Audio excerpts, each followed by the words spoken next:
Good morning guys. आज है 4 जनवरी और 4 जनवरी के द हिंदू आर्टिकल में आप सबका स्वागत है।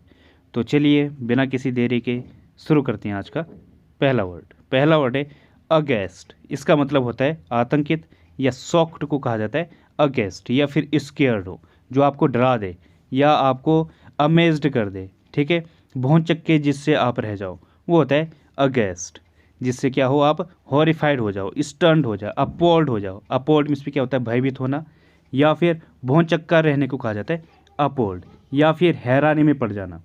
ठीक है, स्तंभित हो जाना, ये होता है अपोल्ड।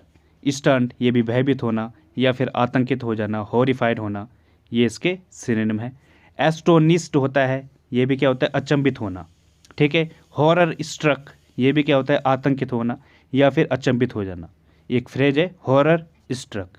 ठीक है, तो ये भी इसका एक सिनोनिम है। हॉरिफाइड हो गया, अमेज्ड हो गया। डिसमेड होता है, डिसमेड मीन्स भी क्या होता है, घबराहट या फिर व्याकुलता या फिर भौंचक्के रहने को कहा जाता है डिसमेड। स्टार्टल्ड होता है, एस्टाउंडेड होता है, ये भी इसके सिनोनिम है। स्टार्टल्ड मीन्स भी क्या होता है, भौंचक्का रह जाना या फिर अचंभित हो जाना, या जो आपको चौंका दे वो होता है स्टार्टल्ड। एस्टाउंडेड ये भी क्या होता है, भौंचक्का रह जाना, तो ये भी इसका एक सिनोनिम होगा। डाउंटेड होता है, जो बहुत ज़्यादा डरपोक होता है। ठीक है, वो होता है डाउंटेड, DAUNTED, तो ये भी इसका एक सिनोनिम होगा। एंटीनिम क्या होगा इसका, अनअफेक्टेड, फियरलेस, अनअफ्रेड, अनसरप्राइज्ड, अनडाउंटेड, ये इसके एंटीनिम है। अनडाउंटेड मतलब जो साहसी है, जो बिल्कुल किसी से घबराए ना, डरे ना। ठीक है, वो होता है अनडाउंटेड, तो ये इसका एक एंटीनिम होगा। एग्जाम्पल है इसका, his colleagues were aghast at the सैकिंग्स।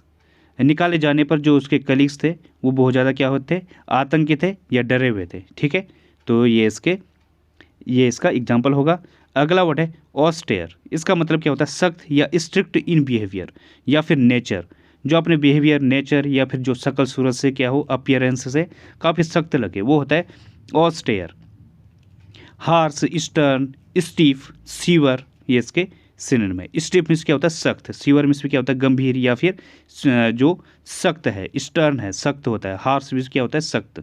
सख्त इंसान को कहा जाता है हार्श, या फिर जो जिसकी आवाज़ में क्या हो, हार्शनेस दिखे, काफ़ी सख्ती दिखे, तो ये होता है। ग्रीम होता है, काफ़ी गंभीर को कहा जाता है ग्रीम।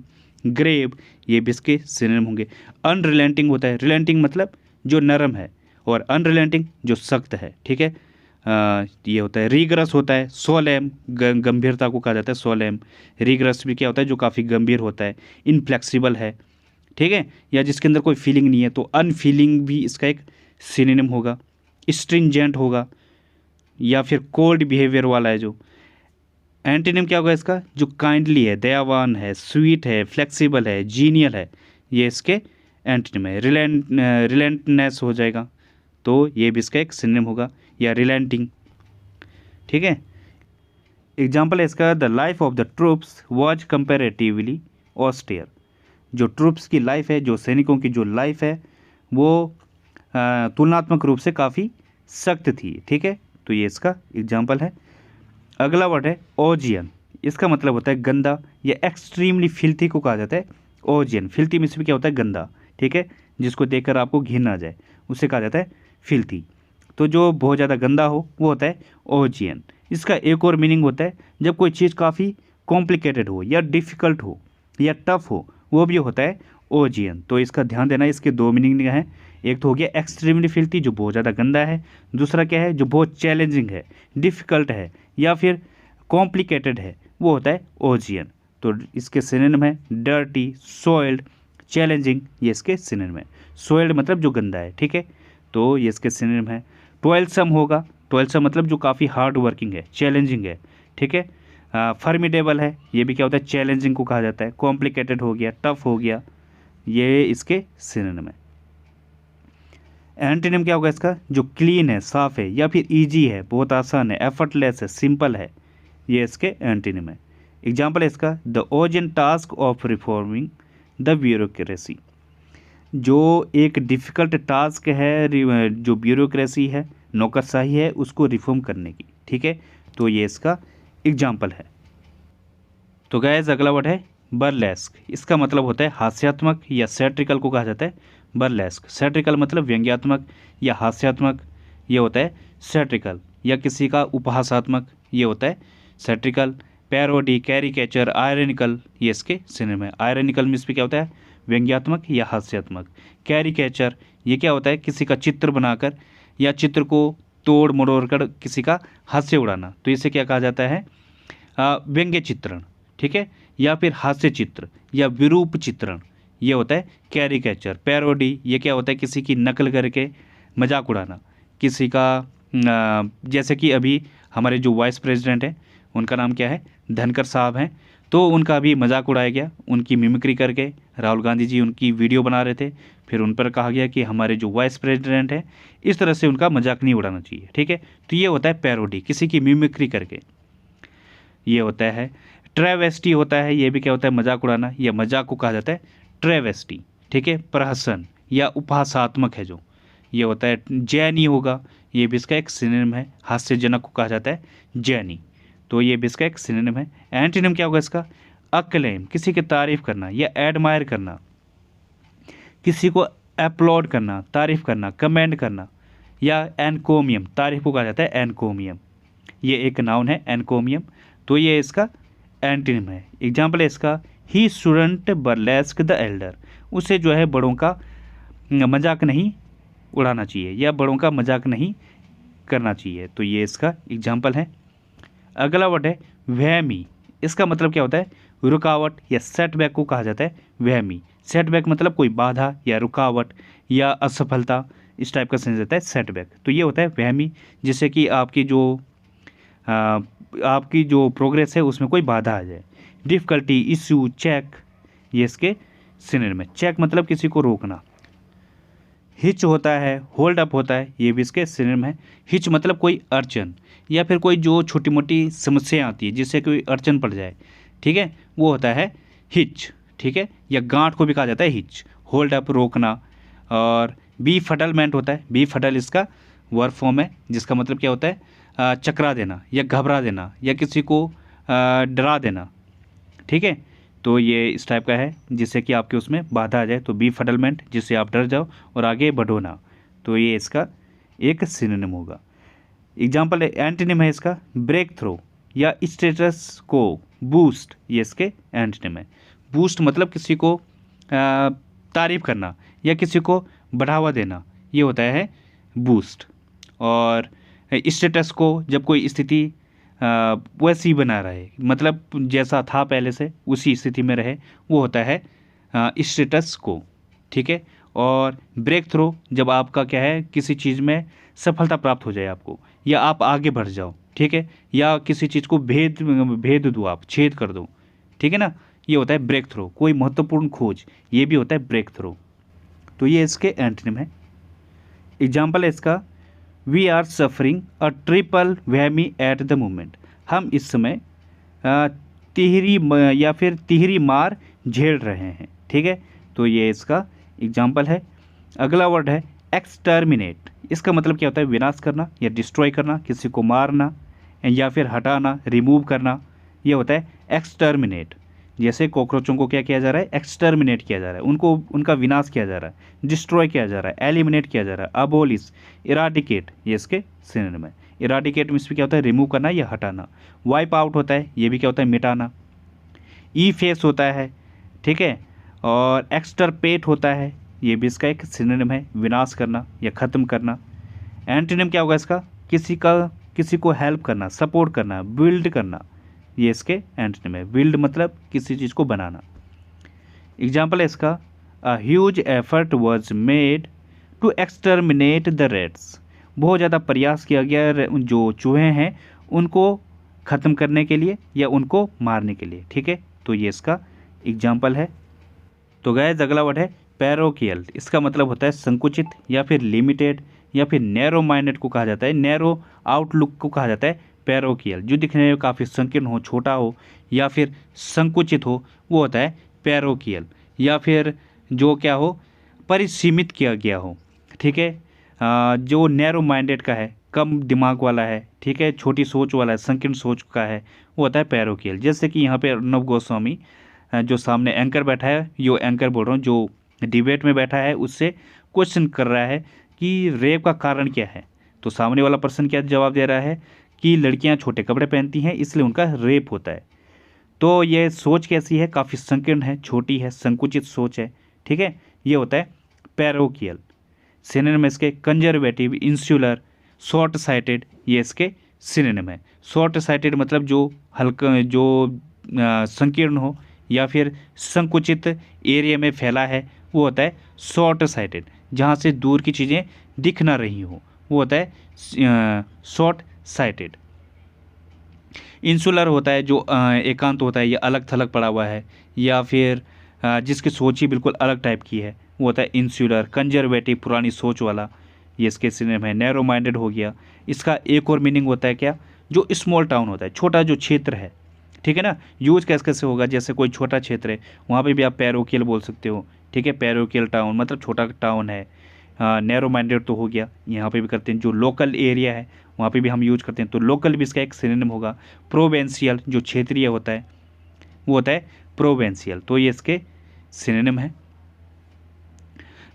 एंटीनिम क्या होगा इसका, जो वर्ल्ड वाइड है, ब्रॉड माइंडेड है, लिबरल है, कॉस्मोपॉलिटन है, ये इसका एंटीनिम है। कॉस्मोपॉलिटन मतलब जो विश्वव्यापी है या पूरे वर्ल्ड में फैला है, वो होता है कॉस्मोपॉलिटन।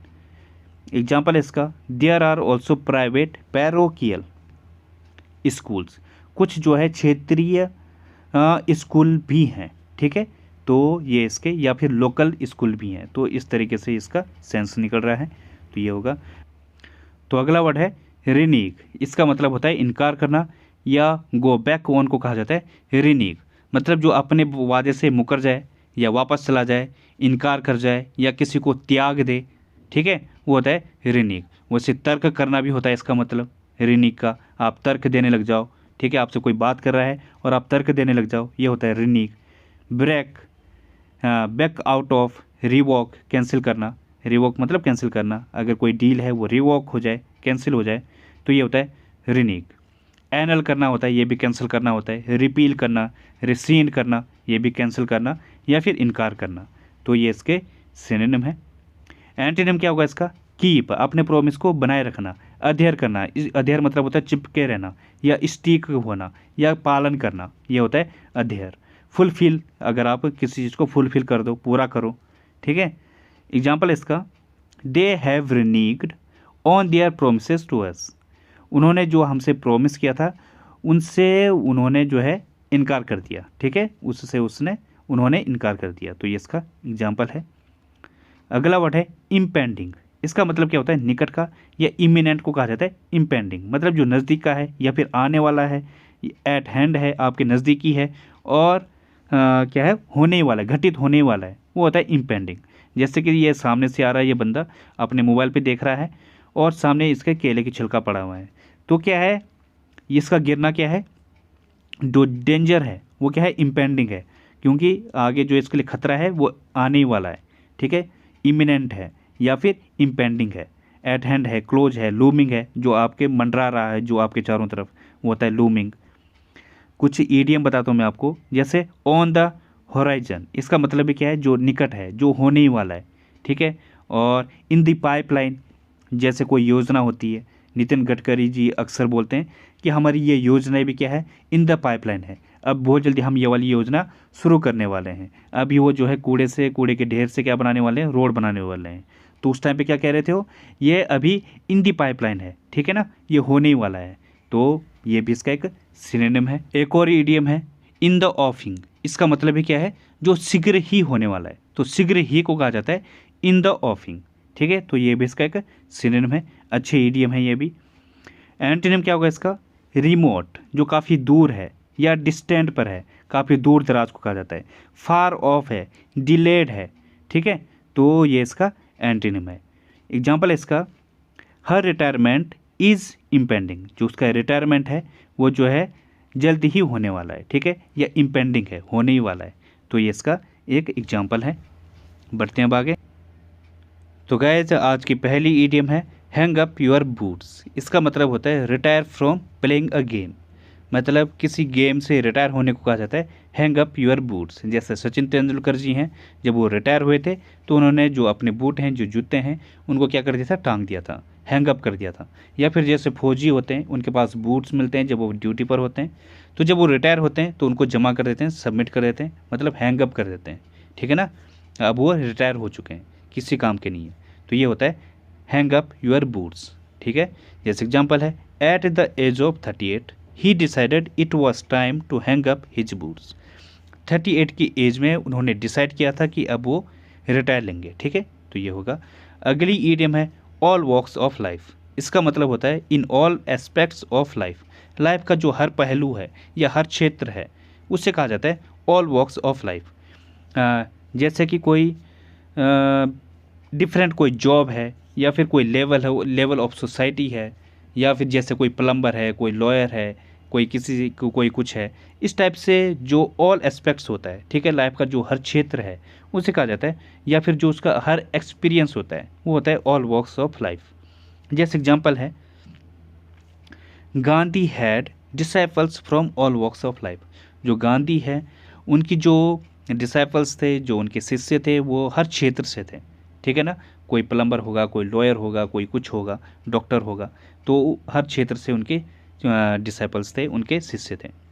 अगला वर्ड है क्विक एंड डर्टी। इसका मतलब होता है अप्रोक्सीमेट या फिर अनुमानतः, ये होता है क्विक एंड डर्टी। जैसे एग्जांपल है, it will take time to get the final cost but a quick and dirty estimate would be $45। मतलब क्या है, जो फाइनल कॉस्ट है इट विल टेक, वो कुछ टाइम लेगी, लेकिन फिर भी मैं आपको एक अप्रोक्सीमेट या अनुमानतः जो एस्टिमेट है वो रहेगा $45 का, ठीक है। तो ये इसका एग्जाम्पल है। अगली ईडियम है आयरन आउट। इसका मतलब क्या होता है, रिजॉल्व। मतलब क्या है, आयरन आउट को इस तरीके से समझेंगे आप, जब आपकी हथकड़ी लगती है, किसी आपके नहीं, जो भी क्रिमिनल होता है उसके हथकड़ी लगती है, तो क्या होता है, वो लोहे की होती है, आयरन, तो अगर उससे कोई बाहर आ जाए, आयरन आउट हो जाए, मतलब क्या है, जो प्रॉब्लम है अब वो रिजॉल्व हो चुकी है, ठीक है। इस तरीके से समझ सकते हो। एग्जाम्पल इसका, there are just a few difficulties to iron out and then we will be ready to sign the contract.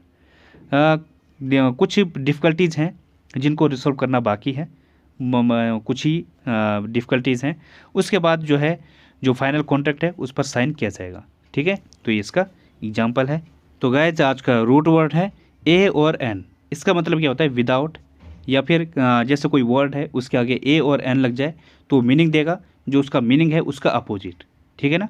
आगे ए या फिर एन लग जाए तो लगभग ये वाले वो मीनिंग देगा। यहाँ पे एक और रूट वर्ड आज यूज हुआ है आई ए। इसका मतलब क्या होता है, कोई इलनेस या फिर कोई डिजीज़ है, जो बीमारी है, किसी का आगे आई ए लग जाए, किसी का आगे बोल रहा हूँ पीछे, जैसे एग्नोसिया, तो यहाँ पे क्या है, ये कोई बीमारी दिखा रहा है, सिया लग गया ना। वैसे ही एमनेसिया होता है जिसे नींद ना आए, तो सिया आई ए लग रहा है, कोई बीमारी दिखा रहा है, ठीक है। तो ये वाले वर्ड आज हम देखेंगे।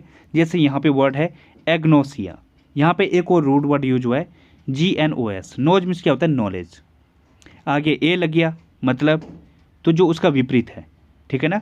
और आई ए ये क्या, कोई बीमारी है, तो ये आपने देख लिया। तो कैसी बीमारी, जिसको inability to recognise things and people, जो लोगों को पहचानने में क्या है, अनेबल हो, ठीक है, असमर्थ हो किसी को पहचानने में। जैसे कि एज हो जाती है, उसके बाद कैसी बीमारी आ जाती हैं, ये वाली बीमारियाँ आ जाती हैं, एग्नोसिया हो जाता है उसे। तो ये होता है एग्नोसिया, मतलब जो चीज़ों को पहचानने में और समझने में असमर्थ हो, तो ये होता है GNOS। इसका मतलब क्या होता है, नॉलेज। तो ये भी इसका, ये भी एक और रूट वर्ड है। अगला वर्ड है एगोनिक। इसका मतलब क्या होता है, नॉट हैविंग और फॉर्मिंग एन एंगल। यहाँ पे ध्यान देना, GON। इसका मतलब क्या होता है, गॉन। एक एंगल को कहा जाता है गॉन। जैसे हेक्सागोन होता है, पेंटागोन होता है। पेंटागोन मतलब जिसके 5 कोण हैं, हेक्सागोन जिसके 6 कोण हैं, ठीक है ना, 6 एंगल हैं, ये होता है गॉन। तो आगे ए लग गया तो जिसका कोई एंगल नहीं है, तो कोण रहित को कहा जाता है एगोनिक। अग्राफिया, यहाँ पे भी एक और रूट वर्ड यूज हुआ है। ग्राफ मतलब क्या होता है, राइटिंग, जो लिखने का वो होता है, तो ये होता है, और आगे ए लग गया तो क्या होगा, loss of the ability to write. लिखने की जो अक्षमता है, या फिर जो लिखने में असमर्थ है, जो अक्षमता है जिसके अंदर, वो होता है अग्राफिया, ठीक है, तो ये होगा। अगला वर्ड है एलेक्सिया। इसका मतलब क्या होता है, यहाँ पे लेक्स देखना, इसका मतलब क्या होता है रीडिंग। आगे ए लग गया तो जिसके अंदर रीडिंग की क्षमता नहीं है, ठीक है। Loss of the ability to read, read करने की जिसके अंदर क्षमता नहीं है वो होता है एलेक्सिया। शब्दांधता, ये पढ़ने में भी थोड़ा वो लग रहा है, शब्दांधता, जिसको मतलब पढ़ने की जो अपनी एबिलिटी खो चुका है, ठीक है, तो ये है एलेक्सिया। अगला वर्ड है एम्ब्रोसिया। इसका मतलब क्या होता है, food of God that made them immortal. मतलब इमोर्टल मतलब जो अमर हो जाए, एक ऐसा खाना जो उन्हें अमर कर दे, किनको, देवताओं को। यहाँ पे ध्यान देना, एक और रूट वर्ड यूज हुआ है ब्रोटोज, ठीक है। यहाँ पे ब्रोज दिख रहा होगा आपको, ये वैसे ही है ब्रोटोज। इसका मतलब क्या होता है मोर्टल। मोर्टल मतलब नश्वर। तो जो नश्वर है मतलब खत्म होने वाली चीज़ को कहा जाता है नश्वर। जैसे इंसान है जिसने जन्म लिया है वो क्या है, मोर्टल है, उसका वो नश्वर है, उसका मरना निश्चित है। लेकिन जो देवता होते हैं वो अमर होते हैं, ठीक है, इमोर्टल होते हैं। तो आगे ए लग गया तो इमोर्टल हो जाएगा। तो यहाँ पे ब्रोटोज मतलब क्या है, मोर्टल को कहा जाता है या नश्वर को कहा जाता है। अब आगे ए लग गया तो जो क्या हो, अमर हो, ठीक है, जो नश्वर नहीं है। तो एम्ब्रोसिया, तो जिसके पास ऐसी कोई पावर आ जाए वो होता है इम्ब्रोसिया, अमर होने की। अगला वर्ड है एमनीसिया। इसका मतलब क्या होता है, लॉस ऑफ मेमोरी। मतलब जो याददाश्त खो जाए जिसकी, उसे कहा जाता है एमनीसिया, ठीक है। जैसे MNE, यहाँ पे एक और रूट वर्ड यूज हुआ है, इसका मतलब क्या होता है माइंड। तो आगे ए लग गया तो जिसका माइंड ही लॉस हो जाए, मतलब लॉस ऑफ मेमोरी, याददाश्त खो जाने को कहा जाता है एमनीसिया। तो ये होगा जिसको चीज़ें याद ना आ रही हों, पिछली चीज़ें कि क्या हुआ था क्या नहीं हुआ था, ये होता है एमनीसिया। तो ये होंगे आज के रूट वर्ड। तो गाइज ये आ गई है एक्सरसाइज जो मैंने लास्ट टाइम दी थी आपको। इसमें क्या था, तो पहले हम इसे सॉल्व करते हैं, देखते हैं किसका सही था और किसका रॉन्ग था। No other girl is as dash as Jenny. तो यहाँ पे आपको क्या देखना है, एज लग गया है और उसके बाद डैश लग गया है, फिर एज लग गया है। तो यहाँ पे मैंने आपको क्या बताया था, जब कभी आप ऐसी कंडीशन देखो एज डैश एज, तो यहाँ पे क्या लगती है बीच में, पॉजिटिव डिग्री लगती है, ना तो कंपेरेटिव लगेगी ना सुपरलेटिव लगेगी। तो क्या आएगा इसका आंसर, टॉल आएगा। No other girl is as tall as Jenny. तो टॉल क्या है, इसका राइट आंसर है। दूसरा देखो, it was the dash day of my life. अब यहाँ पे हैप्पीएस्ट आएगा या हैप्पी आएगा, तो इनमें से कोई भी आ सकता है। पर आपको क्या ध्यान देना है, यहाँ पे दो हिंट मिल रही है आपको। पहला तो क्या है, आगे द लग गया है, तो आपको पता है द किसकी बात करता है, सुपरलेटिव की बात करता है, ठीक है। पहली हिंट तो आपको ये मिल गई। दूसरा क्या है, सुपरलेटिव को पहचानने का आपको पता है, जो पॉजिटिव डिग्री है उसमें क्या होता है, कोई कंपैरिजन नहीं होता है। जो कंपेरेटिव डिग्री होता है उसमें क्या होता है, दो के बीच में कंपेयर हो रहा होता है, ठीक है, किन्हीं दो चीज़ों के बीच में। और सुपरलेटिव में क्या होता है, उससे भी ऊपर, मतलब क्या है, जब बहुत सारों की बात की जा रही हो, बहुत सारों में से वो बेस्ट है, ठीक है, इस टाइप का। या वो टॉलेस्ट है, सबसे टॉलेस्ट है, बहुत लंबा है, इस टाइप की बात हो रही हो, तो वहाँ पे क्या करते हैं, हम सुपरलेटिव लगाते हैं। अब यहाँ पे बात क्या हो रही है, इट वॉज द, ऊपर से द लग गया है तो इसके साथ सुपरलेटिव वैसे ही आता है, ठीक है ना। एक छोटी मोटी हिंट है। और दूसरा क्या है, डे ऑफ माई लाइफ। अब बहुत लाइफ क्या होती है, किन्हीं दो चीज़ों के बीच में तो कंपेयर हो नहीं रहा है, उसकी पूरी लाइफ की बात हो रही है, बहुत सारे हैं, ठीक है, कितनी पूरी लाइफ में कितना टाइम आता है, तो उसकी बात हो रही है, इतनी दिनों की बात, तो वो हैप्पीएस्ट होगा, ठीक है ना। तो यहाँ पे एक और हिंट आपको मिल गई, हैप्पीएस्ट इसका आंसर है। तीसरा वाला क्या है, gold is one of the dash metals. यहाँ पे क्या आएगा, प्रीसियस आएगा, मोर प्रीसियस या मोस्ट प्रीसियस।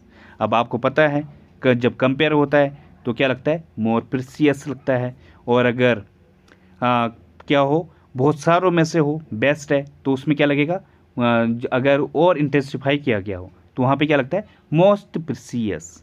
यहाँ पे भी मेटल्स आ गया है, मतलब क्या है, बहुत सारों में से लग रहा है, ठीक है। ऊपर से क्या है, वन ऑफ द भी लग गया है, ठीक है। तो यहाँ पे क्या आएगा इसका आंसर, मोस्ट प्रीसियस, ठीक है। तो ये इसका आंसर है। चौथा क्या है, a train is dash than a car. अब यहाँ पे फास्ट आएगा, फास्टर आएगा या फास्टेस्ट। अ ट्रेन इज, यहाँ पे आगे द भी नहीं लगा है, पहली हिंट तो आपको ये मिल गई है। दूसरा क्या है, यहाँ पे कंपेयर किसके बीच में हो रहा है, एक कार और एक ट्रेन के बीच में। तो ये दूसरी हिंट मिल गई आपको। तो यहाँ पे क्या आएगा, ऊपर से देन लगा है तो कंपेयर तो होगा ही होगा, ठीक है ना। देन का मतलब क्या है, कंपेयर होना ही है। तो फास्ट भी नेगलेक्ट हो गया, फास्टेस्ट भी नेगलेक्ट हो गया, यहाँ पे फास्टर बच गया, ठीक है। तो ये इसका आंसर है। आपके मन में एक और डाउट आ रहा होगा, रूल नंबर 14 में क्या देखा हमने, थोड़ा सा रिकैप करा देता हूँ आपको। अगर क्या है, आप ऐसे भी लगा सकते थे यहाँ पे, मोर फास्ट, आप ये भी बोल सकते हो a train is more fast than a car, ठीक है ना, ये भी तो कंपेयर बन रहा है। लेकिन आपको मैंने क्या बताया था रूल नंबर 14 में, कि अगर क्या है कंपेयर किसी का अगर ई आर बन रहा है तो आप ई आर लगाओगे, ठीक है ना। कुछ सेंटेंस होते हैं जैसे ब्यूटीफुल है तो उसका कंपेयर नहीं बन सकता, वहाँ पे हम मोर लगाते हैं, मोर ब्यूटीफुल। लेकिन एक कंडीशन ऐसी भी आती है जिसका ई आर भी बन रहा हो, फिर भी हम पॉजिटिव डिग्री लिखकर उसके आगे मोर लगाकर कंपेयर करते हैं। अगर क्या है कंपेयर किस में हो रही है, उसकी क्वालिटीज़ में हो रही है, ठीक है ना। पर्सन सिंगल है लेकिन वो क्या है कंपेयर किस में हो रहा है, उसकी दो क्वालिटीज़ के बीच में हो रही है। जैसे she is more smart than beautiful, अब ब्यूटीफुल भी है स्मार्ट भी है, तो कंपेयर किस में हुआ, स्मार्ट और ब्यूटीफुल में, ठीक है ना। तो स्मार्टर भी होता है, तो यहाँ पे हमने स्मार्टर नहीं लगाया, यहाँ पे क्या लगाया हमने, मोर स्मार्ट।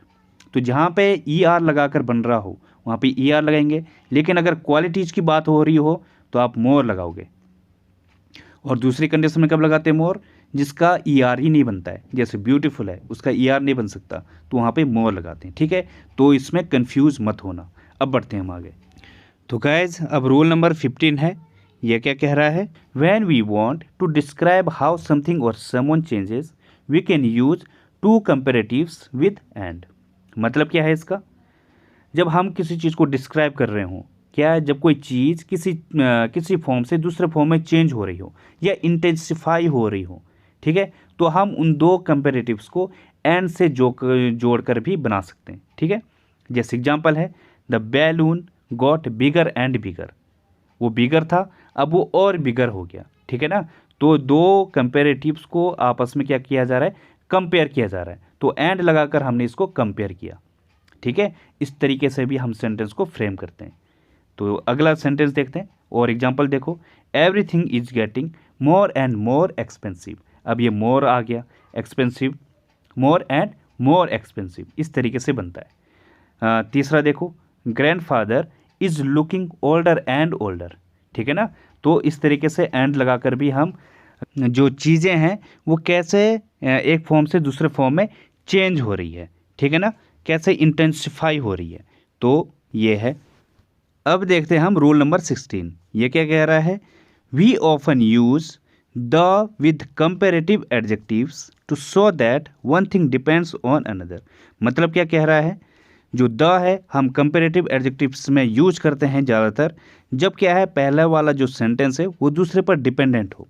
मतलब क्या है कि अगर पहला वाला सेंटेंस दूसरे पे डिपेंडेंट हो तो जो है हम उसको द से भी जोड़ते हैं, ठीक है ना, द लगाकर हम उसको यूज करते हैं, ठीक है ना। अगर दो क्या है कंपेरेटिव डिग्री यूज हो रही हैं एक दूसरे पर डिपेंडेंट होकर, जैसे the faster you drive the more dangerous it is, जितना फास्ट तुम ड्राइव करोगे उतना ही डेंजर ये होगा। तो पहले वाला जो कंपेरेटिव है ये क्या है, दूसरे वाले कंपेरेटिव पर डिपेंडेंट है, ठीक है ना। जितना फास्ट तुम कराओगे उतना ही मोर डेंजरस होते जाएगा, ठीक है ना, खतरनाक होते जाएगा।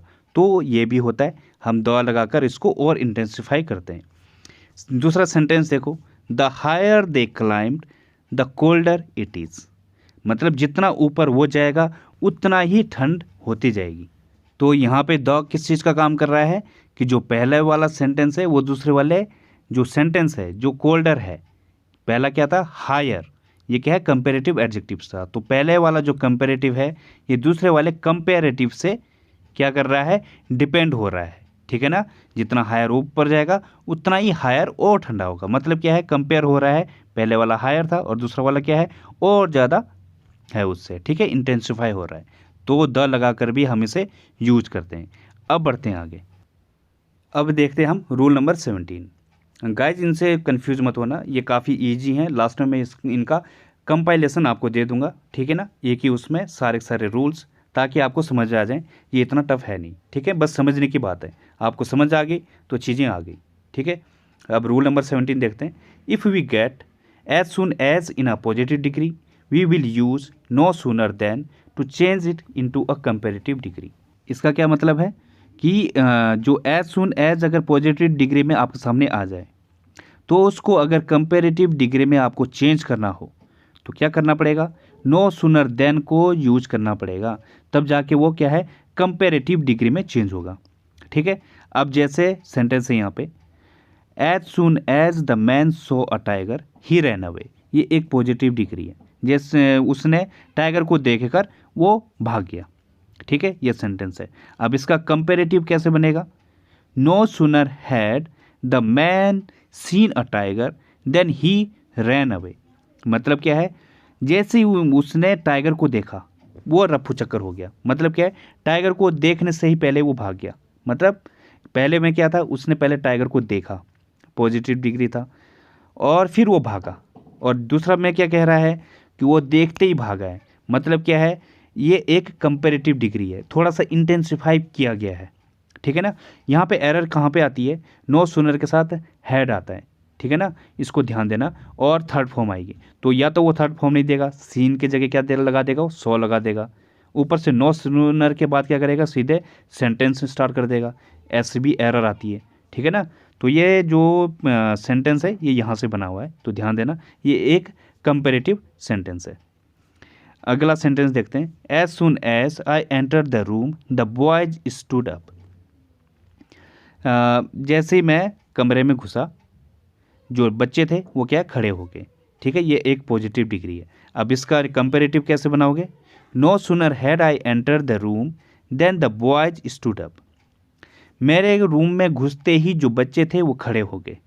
बात है समझ में, मतलब बाहर से ही उन्होंने अंदाज़ा लगा दिया कि आने वाला है, और जैसे वो एंटर किया मतलब वो तैयार थे उस चीज़ के लिए और वो खड़े हो गए। एक में क्या हो रहा है कि वो उन्होंने जब उनको देखा, जैसे वो एंटर किया उसके बाद वो खड़े हुए कि आ गए हैं। लेकिन कुछ में क्या होता है, उनको पहले से तैयार रहते हैं, मतलब थोड़ा सा इंटेंसिफाई किया गया है, तो ये होता है कंपेरेटिव। ठीक है ना, अब जो है हम इन रूल को थोड़ा सा रिवाइज कर लेते हैं। रूल नंबर 15 क्या था, अगर जो है कोई चीज़ एक फॉर्म से दूसरे फॉर्म में क्या हो रही है, चेंज हो रही हो, और हम उसको डिस्क्राइब करना चाहते हैं, ठीक है, तो उसको हम एंड से जोड़कर भी यूज करते हैं। जैसे the balloon got bigger and bigger, ठीक है, तो हमने कंपेरेटिव डिग्री को एंड से जोड़ दिया है। ठीक है, किस चीज़ को डिस्क्राइब करने के लिए कि कैसे चीज़ें एक फॉर्म से दूसरे फॉर्म में चेंज हो रही हो। ठीक है, इस चीज़ को डिस्क्राइब करने के लिए। रूल नंबर 16 क्या है कि कैसे एक चीज़ दूसरे पर डिपेंड हो रही है, इसको हम द से जोड़कर भी यूज करते हैं। जैसे द फास्टर यू ड्राइव, मतलब जितना फास्ट तुम ड्राइव करोगे उतना ही ज़्यादा डेंजरस होगा। ठीक है ना, तो यहाँ पे हमने इसको द से जोड़कर यूज किया है। ठीक है, मतलब क्या है, एक सेंटेंस दूसरे सेंटेंस पर डिपेंड हो रहा है। ठीक है ना, तो यहाँ पे ये कंजक्शन का काम कर रहा है द। ठीक है, अब रूल नंबर 17 क्या है, अगर as soon as positive degree में है तो उसका कंपेरेटिव बनाने के लिए हम क्या करते हैं, नो सूनर हैड और फिर डैश और फिर देन यूज करते हैं। ठीक है, जैसे as soon as the man saw a tiger he ran away, tiger को देखकर आदमी भाग गया। ठीक है, ये था सेंटेंस। उसका कंपेरेटिव क्या बनाया हमने, no sooner had the man seen a tiger then he ran away, tiger को देखते ही वो रफू चक्कर हो गया या फिर भाग गया। ठीक है, तो इस तरीके से हमने इसको कंपेरेटिव में चेंज किया। तो गाइज अब करते हैं हम कुछ एग्जाम्पल। ठीक है, किस तरीके से एरर आती है। जैसे पहला एग्जाम्पल है, no sooner had I started moving the lawn then it started raining. ठीक है, तो यहाँ पे आपको एरर फाइंड करनी है। तो सबसे पहले थोड़ा सा मैं आपको बता दूँ, जो नो सूनर है इसके साथ क्या आता है, इसके साथ आता है देन, THAN। पहली बात तो इसका ये है। दूसरा क्या है, नो सूनर के बाद क्या आता है, हैड आएगा या फिर डिड आएगा, एक ना एक पास्ट टेंस वाली कोई ना कोई वर्ब जरूर होगी। ठीक है ना, और जो इसका सेकंड पार्ट होगा, इसमें क्या होता है, दो चीज़ें एक साथ चलती हैं, जैसे पहली चीज़ हुई वैसे दूसरी चीज़ हो जाती है, मतलब साइमल्टेनियसली चलता है। तो इस चीज़ का आप ध्यान देना। ऐसा ही एक और वर्ड होता है क्या, स्कार्सली, हार्डली भी होता है, सेम इसी की तरह रूल उसमें फॉलो होते हैं। हार्डली के बाद भी क्या आएगा, हैड आएगा, और स्कार्सली के बाद भी क्या आएगा, हैड आएगा, मतलब क्या कोई वर्ब आएगी उसके बाद। तो ध्यान देना। तो सबसे पहली एरर तो इसकी ये आती है। दूसरा क्या है, इसके साथ देन आता है नो सूनर के साथ। इसके साथ क्या होगा, एरर क्या देगा, वो आपके सामने वैन लिख देगा या कुछ और लगा देगा, तो वैन भी नहीं आएगा। इसके साथ क्या आता है, सिर्फ और सिर्फ देन आता है। तो दूसरी चीज़ आपको ये ध्यान देनी है। ऊपर से जो चीज़ एकदम से उसके बाद हो रही है, पहली इवेंट के बाद जो दूसरी इवेंट हो रही है, उसमें क्या आएगा, वो सेकंड फॉर्म में होगा, पास्ट का सेकंड फॉर्म, ठीक है ना, या सिंपल पास्ट बोलते हैं जिसे, उसमें होगा। ठीक है, अब जैसे सेंटेंस है, no sooner had I started, तो यहाँ तक तो ठीक है, नो सूनर के बाद हैड आ गया है, ठीक है, कोई हेल्पिंग वर्ब लग गई है। उसके बाद I started moving the lawn then it started raining. अब देन के बाद जो दूसरा सेंटेंस है वो क्या, स्टार्टेड है, तो ये भी क्या है, सिंपल पास्ट आ चुका है, तो ये भी आपने ध्यान दे दिया। ठीक है ना, स्टार्टेड क्या है, सिंपल पास्ट होता है। लेकिन जो ये देन है, ये कौन सा वाला लगा है, ये दूसरा है, तो यहाँ पे ये एरर है। ठीक है, एक और सेंटेंस देखो, no sooner had I finished my studies then I got a good job quickly. यहाँ पे क्या ध्यान देना आपने, यहाँ पे भी आपको एरर फाइंड करनी है। नो सूनर हैड बिल्कुल सही है, आई फिनिश्ड माई स्टडीज़, मैंने जैसे अपनी स्टडीज़ ख़त्म की, देन आई, यहाँ पे देन भी ठीक लगा है, आई गॉट ये भी ठीक लगा है, अ गुड जॉब ये भी ठीक है, आगे क्विकली लग गया। अब क्विकली का मतलब क्या है, तुरंत बाद। अब ये तो ऑलरेडी साइमल्टेनियसली चलता है, पहले इवेंट के बाद दूसरा इवेंट चल रहा है, क्योंकि नो सूनर क्या है, किसी एक के तुरंत बाद। ठीक है ना, ये वाला सेंस दे रहा है। ठीक है ना, उसके एज सून एज का कंपेरेटिव तो है ये, तो मतलब क्या है, वही मीनिंग दे रहा है कि उसके तुरंत बाद। तो यहाँ पे क्या आएगा, ये क्विकली है, ये रॉन्ग है, क्विकली इसके साथ यूज़ नहीं होता, ये सुपरफ्लुअस हो गया। ठीक है ना, अब ये आपको समझ आ रहा होगा। कुछ और सेंटेंस देखते हैं। अब अगला सेंटेंस है, no sooner she left the house then he had come. ठीक है ना, अब यहाँ पे क्या है, देन के बाद क्या आता है, जो पहला वाला इवेंट है उसके जो दूसरा वाला इवेंट है उसके तुरंत बाद आता है, तो ये चीज़ आपने ध्यान देना है। दूसरा क्या है, जो सेकंड वाला है वो सिंपल पास्ट में होता है, तो ये भी आपको ध्यान देना है। तो इसमें क्या है, कहाँ पे एरर आएगी, no sooner she left the house, यहाँ पे नो सूनर है, कहाँ पे, ये आप कमेंट बॉक्स में लिखोगे। गाइस इस पे एक और चीज़ पे ध्यान देना, जो ये सेंटेंस है ये ना तो फ्यूचर में होता है और ना कंटिन्यूस में होता है। ठीक है ना, प्रेजेंट में तो होता है। ठीक है, हालांकि बहुत कम यूज होता है, रेयरली आप कहीं पे देखोगे कि प्रेजेंट इंडेफिनिट आप कहीं पे देखोगे, वरना नहीं के बराबर यूज होता है। ये क्या चलता है, हैड में या फिर सिंपल पास्ट में, परफेक्ट या फिर सिंपल पास्ट, तो ये है, तो इस चीज़ का आप ध्यान रखना। तो गाइज ये दूसरा सेंटेंस क्या है, no sooner was she leaving the house he came. ठीक है ना, यहाँ पे भी आपको एरर फाइंड करनी है।